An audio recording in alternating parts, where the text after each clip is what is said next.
my YouTube channel. Today I teach you the Montagu-Chelmsford Report and the Government of India Act 1919.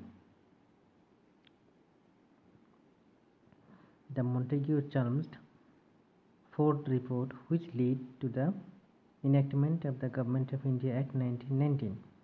It was in fact an amending act, but the amendment introduced substantive changes into the existing system.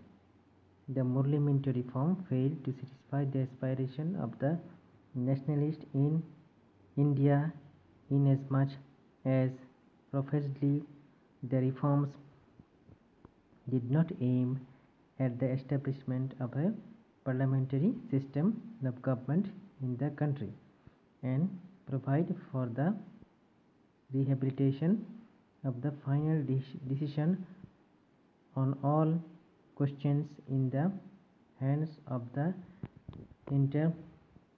irresponsible executive.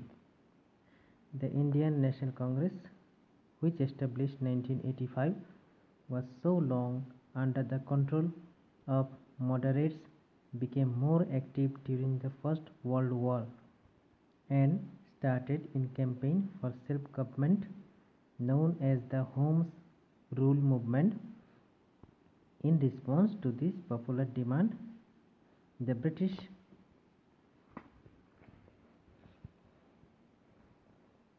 government made a declaration on August 20, 1917 that the policy of His Majesty's government was that of increasing association of Indians in every branch of the administration and the gradual development of self-governing institution with a view to progressive realization of responsible government in British India as an integral part of the British Empire.